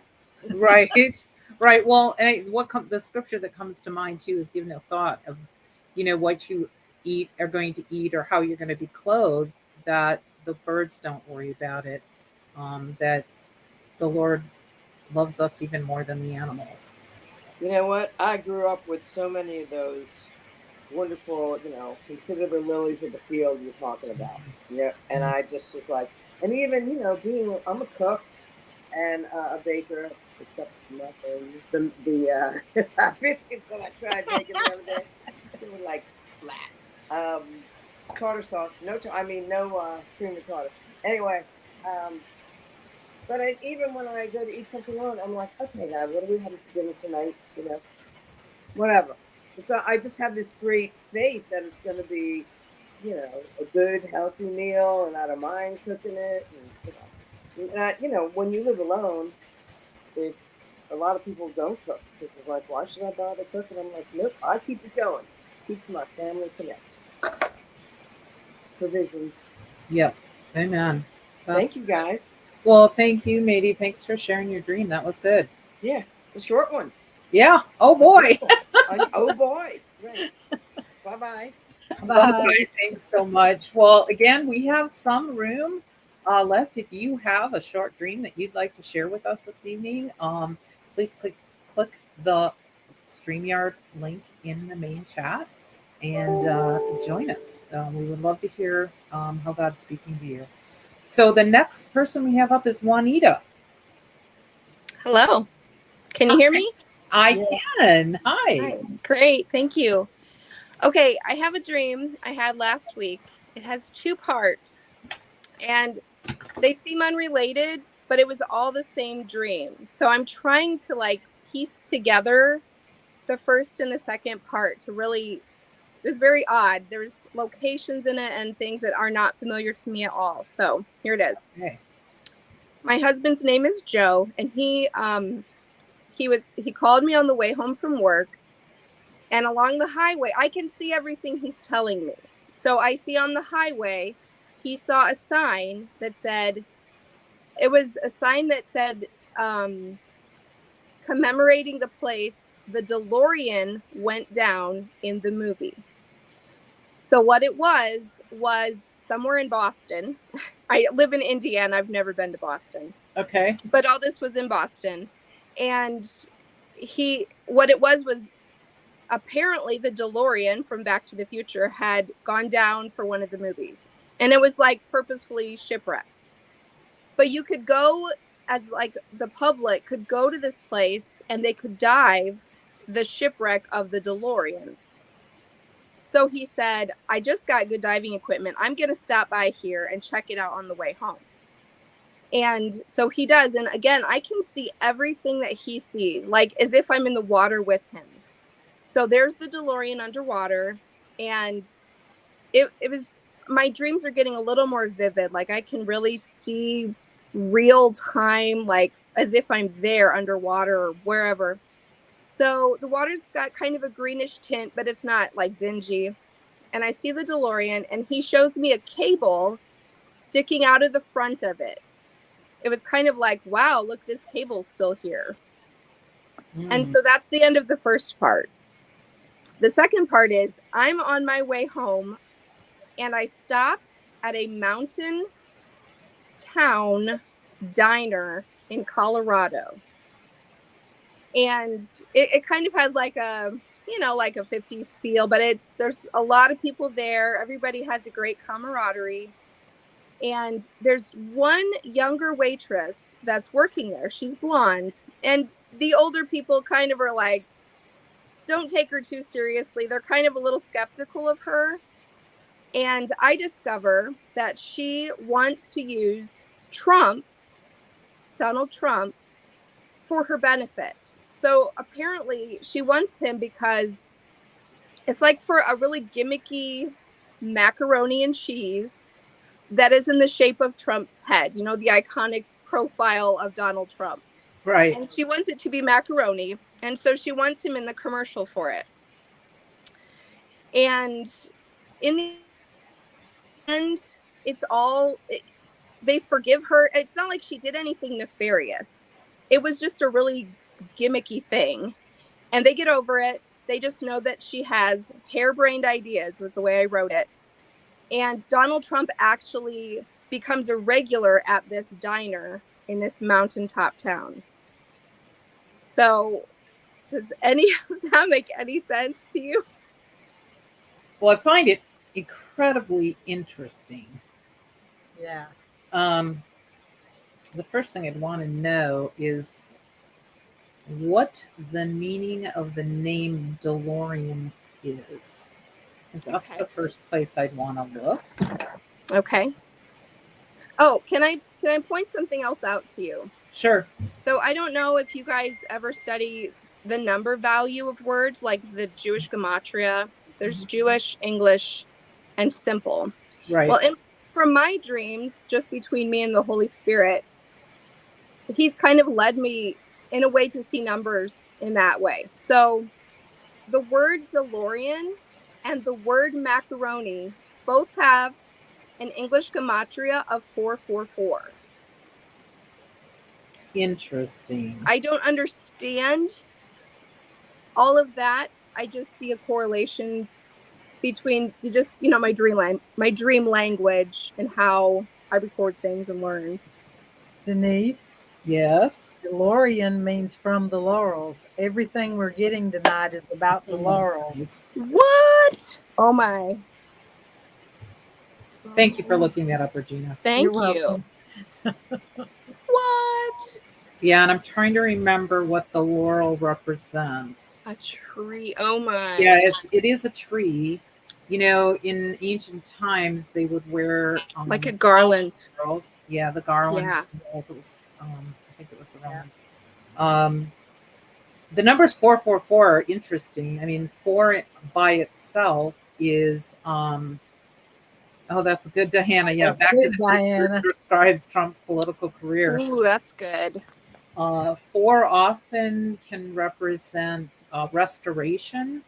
Okay. It can represent like creativity. The fact that you see it 3 times, so in gematria you could add those 3 numbers up, which would give you 12, which 12. represents government or Right. That's governmental good. authority. The fact that you've got Trump in there, I'd have to spend a little bit of time with this, but I do find it very interesting. So I want to go back. So your husband he's on his way home from work, and he sees a sign commemorating the place where the DeLorean went down. Correct. Yes. That's ship language. Yeah. Mhm. So did the DeLorean actually fall off of something and go into the water? I don't know. In the dream, Mm-hmm. it was like I knew that they had staged that for the movie and it was still down there. Okay, interesting. So I think that, would compel me to do a little bit more research on what the what's behind this meaning. Yes, 444 is equal to the key of David. Yeah. Did you have any sense about what the meaning of the dream was? Well, my first thought was macaroni. I thought of Yankee Doodle. He stuck a feather in his hat and called it macaroni. So I looked up the origin of that song. Well, it was to make fun of either patriots or the people who were colonists who were fighting with the English, kind of making fun of them because they thought, oh, if I do this, I'm as good as the English. It was kind of just mockery. Right. So I thought, when I heard the word macaroni right away, I thought of Yankee Doodle. But at the same time, in our country, I feel like that's almost a patriotic song, nonetheless. Right. So, I mean, it just tied in with the whole, patriot political something. Yeah. So, well, it's interesting. The woman in the restaurant is being made fun of other people around her, not unlike the media making fun of patriots. Very good. Right? That's right. So that's kind of the sense that I'm getting there. Yeah, don't make fun of the Yankee Trump. Trump is, he has an amazing sense of humor. A lot of people miss it. Yeah. He is good with the one-line quips. People think he's meaning literally, but he's joking around. I think it's interesting that he supports the restaurant that she works. Yes. So there's, I think, some level more of that kind of information there. If you'd be willing to, would you send that dream into us? Sure. I thought about it. I knew it was a little silly, but I don't often have Trump dreams. Yeah. So, And, sure. Yeah. And just, you can email it to dreams@spiritualintel.com. Okay. And yeah, I'd like to spend a little more time with that. So dreams@spiritualintel.com. Yes. Great. And that'll go right to our dream department, and then I'll get a look at it. I didn't say at the beginning of the show, I'm the head of Intel at the SIS, so great. I will see it. Okay. So, well, thank you so much for sharing that with us, Juanita. That is a really cool dream. Thank you for your kind of think about that a little bit more. Yeah, I'd be interested if you learn anything more from it. I'll send it. Thank you. All right. Thank you. I appreciate that so much, Juanita. You have a great night. You too. All right. So we have a couple people waiting here. We have Susie and then Fredia after that. Hi, Susie. Hi. Susie. How are you? We're good. Can you hear me okay? We can. Let me turn this up a little bit. I had it turned down.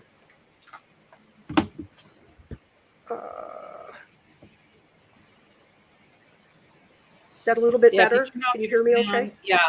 Yeah, it's better. If you turn the sound off on YouTube, that'll help. Yeah, I thought I did. Okay. Yeah, there we go. Okay. All right. Sometimes you have dreams and one is so much fun. You just want to do that. But the other one you really want to know about. So it's like, okay, eeny, meeny, miny, mo. Yes. I'll do the one that I probably should find out more about. So I'll save the fun one for another time. Thank you, first of all, for being here tonight with us and helping us. Sure. Our pleasure. Thank you.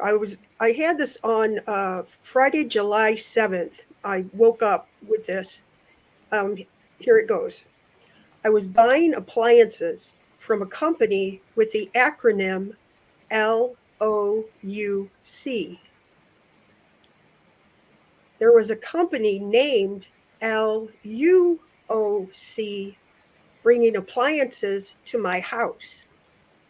I was asking myself, how did they know where to bring the appliances? I was thinking this is not the same company I dealt with. I perceived that this was a scam and that this LUOC was delivering lesser quality Chinese appliances that I had chosen from the LOUC company. That's the end of the dream?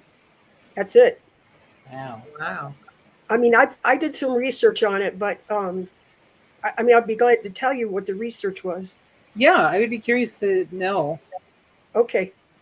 These are just a little bit of notes to myself. I wrote, after I was awake, I was asking myself to remember, how did I handle this in the dream? Did I refuse the items? Did I challenge LUOC, the company delivering? I couldn't remember, or I woke up just as this would have transpired. I looked up the first company, LOUC. I looked that up. I Googled it and found the French word louche, Louche, and it means shady, disreputable, lacking respectability and character or behavior or appearance. Okay. And then I looked up LUOC, and it took me to this word luocha, LUOCHA. It's a 5-star character from the Chinese game Honkai Star Rail, and it's made waves in the game for being one of the only healers in the game.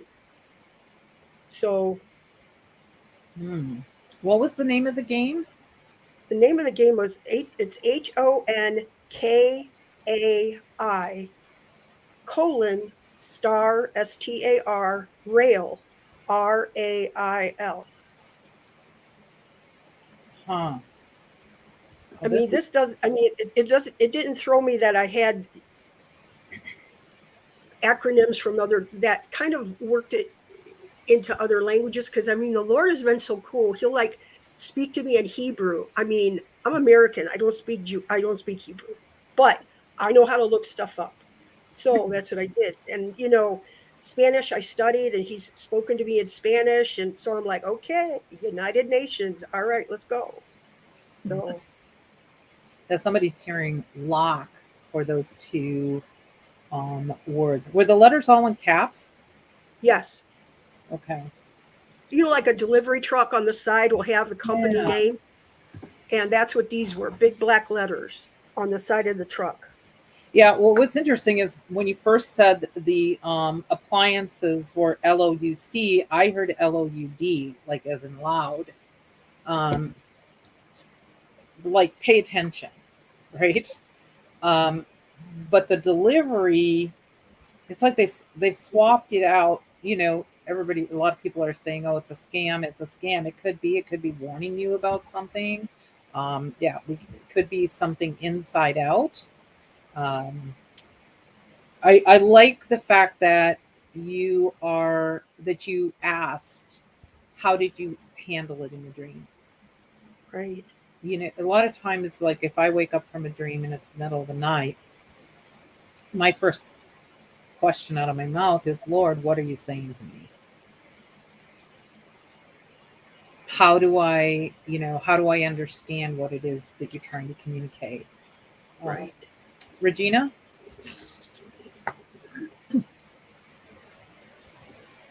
She pretty much nailed it when she said she felt it was a scam, and she thought that they were bringing Chinese appliances that were inferior made. And then when she looked up the word, you've got a game that's a Chinese game. I think that's confirmation that what she was hearing was what she had bought was not what she was getting. Right. Yeah, I would agree with that. Yeah, and that the character was a healer in the game. That I'm still sitting here going, okay, Lord, what's healing got to do with Chinese appliances or with the Chinese? We know that there are Chinese people that love the Lord in China. Absolutely. And we know that their government is rotten. At least the part that we know about. I feel like there's some there that they know the Lord and they're kind of biding their time. But as John would say, that's for another time. Right. So I think it's something that to pray in to say, Lord, what are you trying to tell me that's dealing with the Chinese? Because that was your first thought. And then when you look it up, there is a Chinese reference there.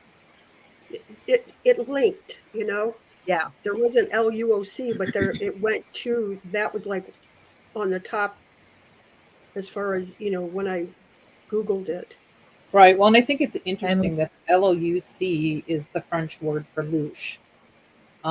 So you may have been buying appliances believing that they were good, but the name of the appliance company tells you they're shady. They were probably both shady, not only the appliances you bought, Right. but the delivery, they were both shady. One masked as something else, right? Yeah. Like a That bait and switch. bait and switch, they're one. LOUC and LUOC are one and the same. And this may be a warning dream to you. I don't know if you're looking at making any purchases. Um, if it's, pointing to that, or if it's simply just to bring you into awareness, to be mindful of what's going on in the world. Well, and I also think that with Valerie hearing lock, that it may be for you to ask, Lord, what is there that I need to declare locked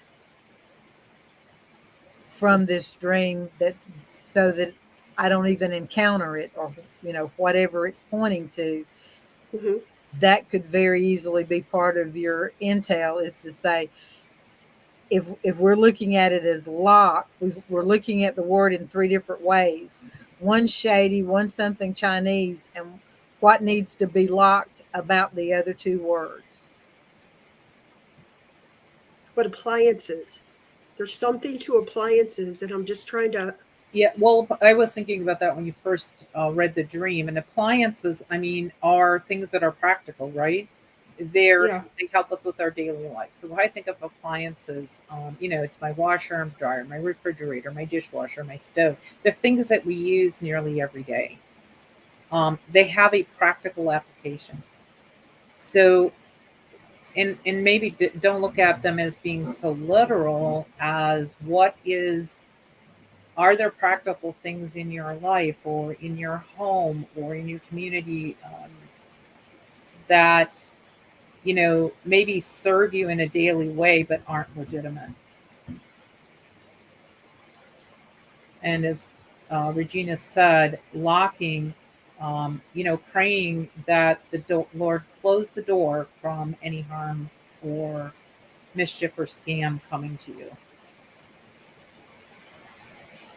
Yeah, buyer beware.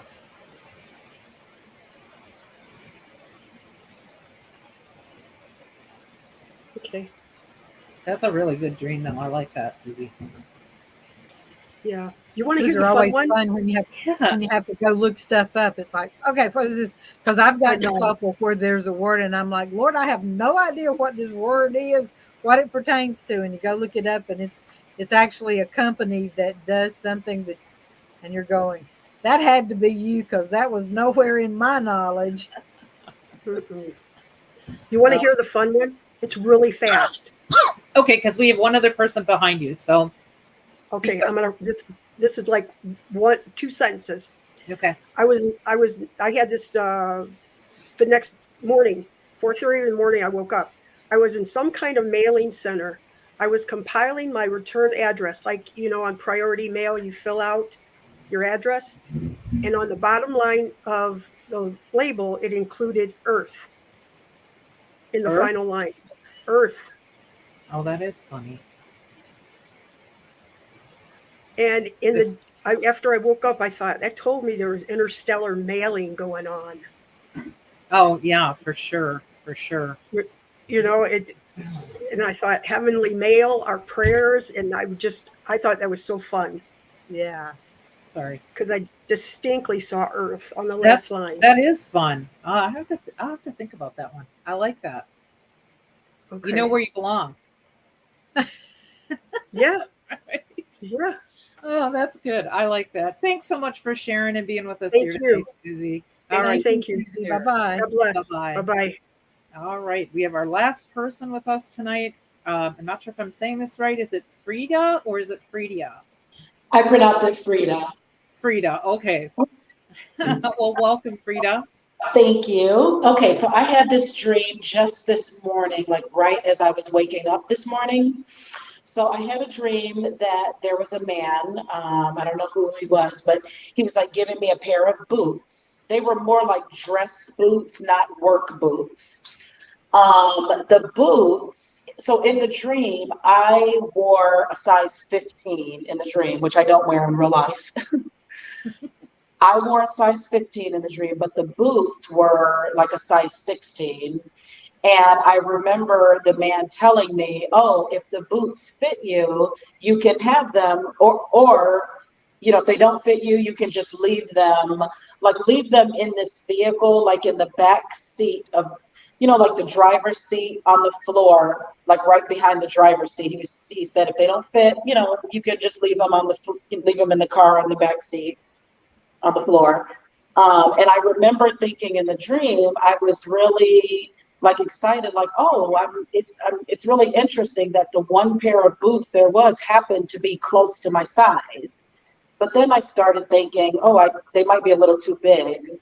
And the only other thing I remember in the dream is that the man, he referred to me as Ms. Martin, like my last name, as opposed to my first name, Frida.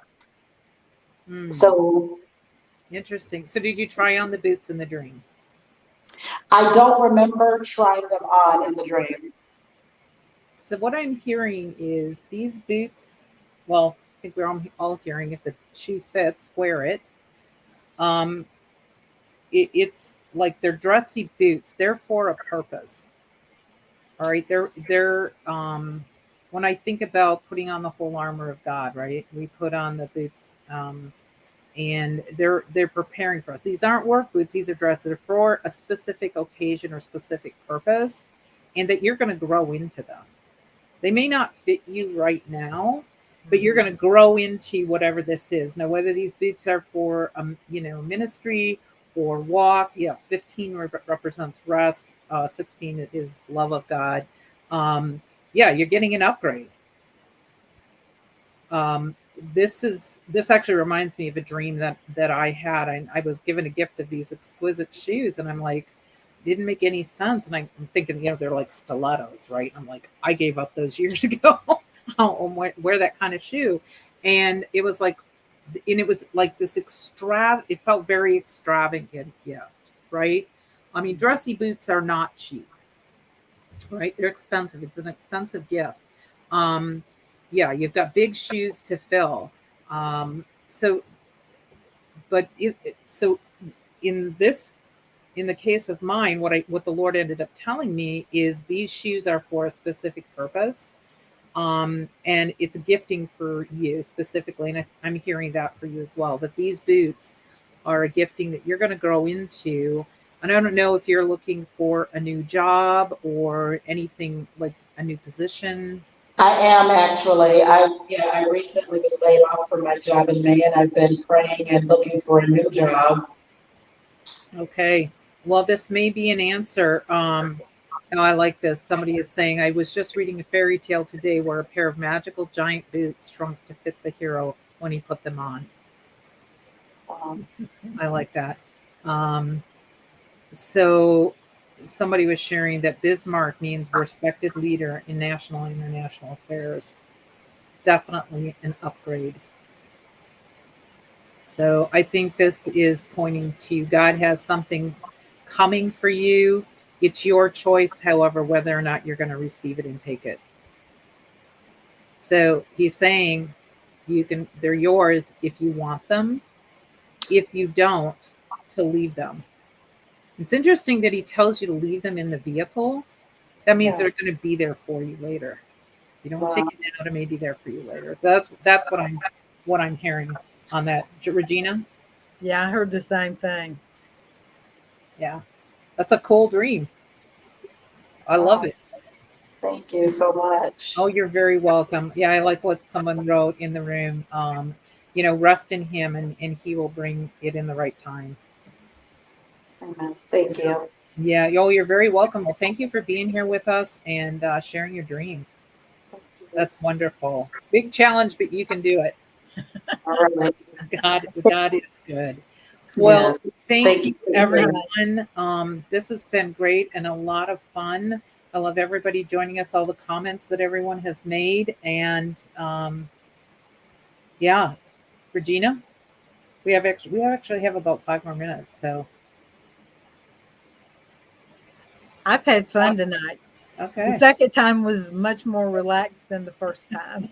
Yes. Yes. For those that don't know, Regina and I actually went through the spiritual intelligence mentorship together. We've worked together now almost a couple of years. So it's kind of fun to be on together for doing live dreams. Actually, we do have a Facebook dream. Want to put that up? We will take a look at that. I don't know if they can hear us.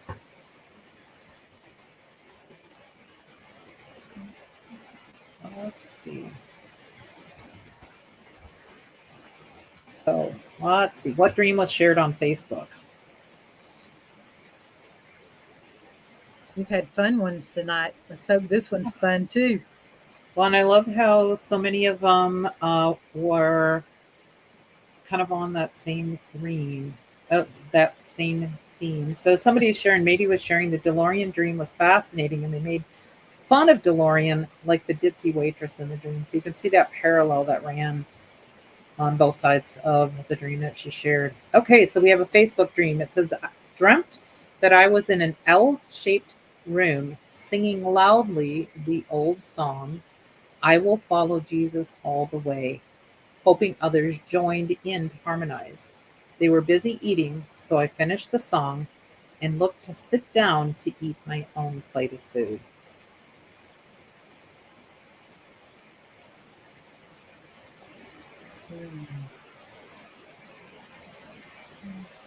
So what stands out to me is you're in an L-shaped room, and whenever I see the letter L, I think of the knight moves on a chessboard. It also reminds me of a leg, right? The bottom part of the L, the foot, and the rest of the leg. Do you know that song, Regina? I will follow Jesus all the way. I'm not familiar with the song.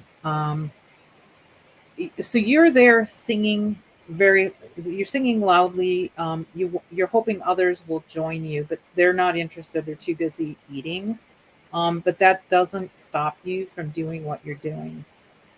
And I think that may be part of the what the Lord is saying, that sometimes you're going to be doing something, whether it's worship, whether it's praise. I don't know if the dreamer has a singing ministry or is involved in worship or praise in any way, is in a lead role, that sometimes you might be leading worship and nobody else is participating. It can be pretty discouraging. But Regina?